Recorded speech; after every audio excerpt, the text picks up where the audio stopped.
સુરતમાં ખાડીપુરના પાણી ઓસર્યા બાદ રોગચાળો વકર્યો છે। અસરગ્રસ્ત વિસ્તારોમાં ચામડીના રોગમાં વધારો થયો છે।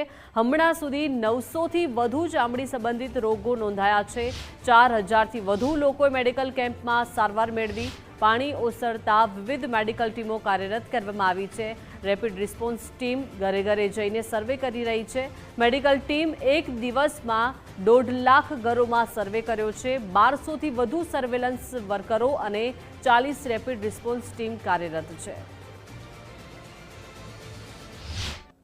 સુરતમાં ખાડીપુર બાદ છે તે ઠેર ઠેર ગંદકીનું સામ્રાજ્ય જોવા મળ્યું હતું અને તેને લઈને તાત્કાલિક ધોરણે મેડિકલ કેમ્પો શરૂ કરી અને આરોગ્યલક્ષી કામગીરી છે તે શરૂ કરવામાં આવી હતી। ત્યારે મેડિકલ કેમ્પ દરમિયાન છે તે કેટલાક મોટી સંખ્યામાં દર્દીઓને સારવાર આપવામાં આવી હતી। જો કે આ સારવાર દરમિયાન ખાસ કરીને જે ચામડીના રોગો છે તે મોટી સંખ્યામાં નોંધાઈ આવ્યા છે। ત્યારે આરોગ્ય અધિકારી આપણી જોડે મોજૂદ છે, સીધી વાત કરીશું તેમના જોડે। જી સર, કઈ રીતની કામગીરી અને કેટલા મેડિકલ કેમ્પો છે તે શરૂ કરાયા હતા, હાલ શું સ્થિતિ છે? સુરત શહેરમાં ભારે વરસાદની પરિસ્થિતિ બાદ જે વોટર લોગિંગ અથવા તો પાણી ભરાવાની પરિસ્થિતિ બાદ તાકીદે સુરત મહાનગરપાલિકા દ્વારા પાણી ભરાવાની શરૂઆત થઈ ત્યારથી જ મેડિકલ જે રેપિડ રિસ્પોન્સ ટીમ છે અને સર્વેલન્સની કામગીરી હાથ ધરવામાં આવેલી હતી। જેમ જેમ સુરત શહેરમાંથી પાણી ઓસરતા ગયા તેમ તેમ મેડિકલ ઓફિસરોની નિગરાણીમાં રેપિડ રિસ્પોન્સ ટીમની સંખ્યાઓ અને સર્વેલન્સ વર્કરોની સંખ્યા વધારીને તાકીદે તમામ અસરગ્રસ્ત વિસ્તારોમાં સઘન સર્વેલન્સ તેમજ રેપિડ રિસ્પોન્સ ટીમ દ્વારા સ્થળ પર જ સારવાર મળી રહે તે મુજબની વ્યવસ્થા સુરત મહાનગરપાલિકા દ્વારા કરવામાં આવેલી હતી। હાલ સુરત મહાનગરપાલિકા દ્વારા 40 રેપિડ રિસ્પોન્સ ટીમ અને 1200થી વધુ એએનએમ, આશા, એમપીએચડબલ્યુ જેવા સર્વેલન્સ વર્કરો દ્વારા ઘરે ઘરે સર્વે કરીને તાવ, શરદી, ખાંસી, ચામડીના રોગો હોય તેમની શોધ કરી સ્થળ પર જ રેપિડ રિસ્પોન્સ ટીમ દ્વારા એમની સારવાર થઈ જાય તે મુજબની વ્યવસ્થા સુરત મહાનગરપાલિકા દ્વારા કરવામાં આવેલી છે। હાલ આ સર્વેલન્સ વર્કરો દ્વારા જે 1200 સર્વેલન્સ વર્કરો કામગીરી કરી રહ્યા છે એમાં દૈનિક 1.5 લાખથી વધુ ઘરો અને 5 લાખ જેટલી વસ્તીઓ રોજે રોજ હાલ કવર કરવામાં આવી રહેલી છે, જેથી લોકોને સ્થળ ઉપર જ આરોગ્યલક્ષી સેવાઓ મળી રહે।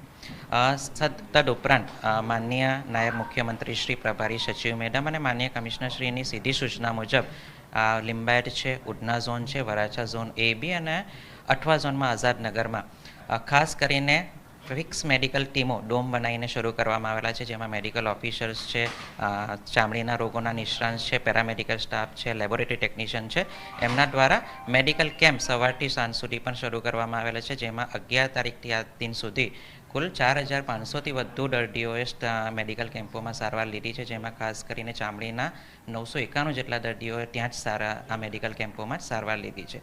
તો આરોગ્ય વિભાગ દ્વારા પાણી ઓસર્યા બાદ આવી કોઈપણ પરિસ્થિતિને તાકીદે નિવારી શકાય અને રોગચાળો ના ફેલાય તે માટે તમામ પગલાઓ ભરવામાં આવી રહ્યા છે। ચામડીના રોગોની સંખ્યામાં વધારો થયો છે કઈ? હા, ઘણી વખત એવું થતું હોય છે કે પાણીમાં જે લોકો ઉતરતા હોય અથવા તો પાણીનું એક્સપોઝર થયેલું હોય એમને પગમાં ને એ રીતે ચામડીના રોગો અથવા તો ઇન્ફેક્શન લાગવાની શક્યતાઓ રહેલી છે। એટલા માટે ખાસ કરીને આ મેડિકલ કેમ્પોમાં ચામડીના રોગોના નિષ્ણાત સિવિલ અને સ્મીમેરમાંથી ઉપલબ્ધ કરવામાં આવેલા છે, જેથી એમને ત્યાં જ સારવારો મળી રહે। બિલકુલ, જે પ્રમાણે આપણે સાંભળ્યું હશે કે મેડિકલ અને જે નવી સિવિલ હોસ્પિટલ તરફથી જે નિષ્ણાંત તબીબોની ટીમ છે તે ફાળવવામાં આવી છે અને તેમના દ્વારા જે ચામડીના રોગો હોય તેવા દર્દીઓને તાત્કાલિક ધોરણે સ્થળ પર સારવાર મળી રહે તે પ્રકારની વ્યવસ્થા કરવામાં આવી છે। એટલે ખાડીપુર ઓસર્યા બાદ છે તે 900થી વધુ જે ચામડીના રોગના દર્દીઓ છે તે નોંધાઈ આવ્યા છે, જેમાં 14 જેટલા દર્દીઓ હાલ સારવાર હેઠળ હોવાનું જાણવા મળી રહ્યું છે। કેમેરામેન દેવાંગ રાણા સાથે રાકેશ બ્રહ્મભટ્ટ, ગુજરાત ફર્સ્ટ,